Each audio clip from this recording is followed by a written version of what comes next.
So what's up guys, yan, may share ako sa inyo, no? So yun, may nakuha tayong tatlong unit, no? Tatlong unit to na rare na. Medyo mahirap na siya hanapin.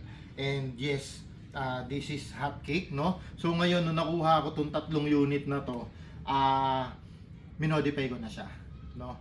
So nilagyan ko siya ng touch ng Savage Airsoft, no? Antimano, pinasok ko siya sa OR. Siyempre, operation tayo with T238 na digital trigger unit, no? Tapos naglagay tayo ng T238 na flat trigger. So baka yung iba hindi familiar to regarding sa flat trigger nila, nawala siyang bigla. Kumbaga, nakakuha tayo nun, wala na siya sa market ngayon. Same netong unit na to, no? Ngayon, ito ay minodify ko na. So tara, tignan natin, no? So guys, this is EMG collaboration with Strike Industries. Yes, this is a licensed unit, no? So licensed by EMG. So pumayag si Strike Industries na gamitin yung full markings, no? Naka M-lock na handguard. Nakikita nyo yung napakahaba niyang handguard. M-lock siya na aluminum, no? Ngayon, may markings ni Strike Industries. Yan yung detalye. Naka-Laudinor na EMG, no? Na yan, no, oppressor, no, na license din, no.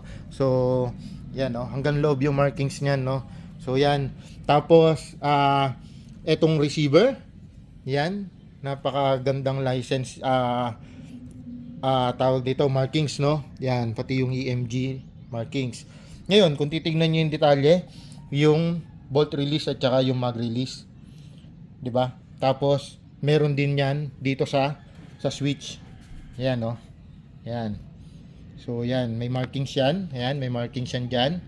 Ayan, tapos yung grip niya naka Strike Industries na slim grip, no. Ayan, no. Okay. No, naka slim.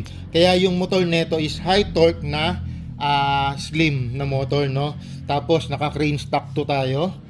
Okay, nandiyan yung battery. This is battery operated or AEG, no. Ngayon, guys, kung makikita nyo, ito yung T238 na flat speed trigger, no. Fully adjustable, Nagkabit tayo ng EOX na T-Eagle together with Geisel mount, high mount, no. So, talagang gagamitin mo na lang siya, no. Yan. Syempre, this is exclusive release by Savage Airsoft. So ginawa natin, kasama natin si Glary Case dito. Kasama natin tong t-shirt ng Savage, no. Tapos ito, may balancer charger na tayo para kita natin yung laman ng battery, no. Tapos syempre, storm powered by Storm Power na 1450 mAh, no. May extra magazine tayo na 300 rounder din. Ngayon, guys, performance check naman tayo. Tignan natin kung ilang FPS, ilang ROF tong unit na to. By the way, tong mga unit na ganito is ginagamit na siya for DMR, SPR build, no. So, yun. Check natin, chrono check natin ngayon. So, yan. Okay. Ayan pala yung kabilang side niya, no. So, yan. Full markings, grid lock, no. Full markings, Strike Industries markings din, no. Yan yung Geisel markings natin, yung scope na yung mount, no. Ayan, no. Okay, may engrave din, no. So talagang fully markings yan. Tulad nito, small details pero may markings din ni SIO Strike Industries, no. So ngayon, makikita nyo ultimo yung kanyang trigger guard, no. Detalyado, no. May markings din ni Strike Industries, no. So ngayon, check natin, chrono check tayo. Yan. Gamit natin BB 6.20. So Strike Industries EMG Savage release firing. Yun, no. So yan yung FPS nya. So this is 500 FPS, no. Full auto natin, guys. Nagpa 550. Tingnan nyo, guys, yung trigger response. Okay, ito yung trigger response. Ito yung isa sa ginawa natin.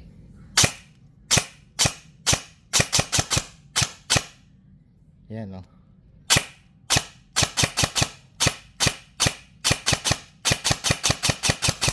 No? So, grabe, no? So, guys, yan. Yan yung i-release natin.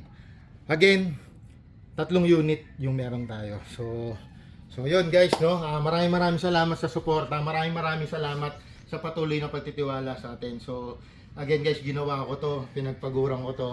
One of my masterpiece to, tong unit na to. So, yun. Ito na yun. I-release na natin.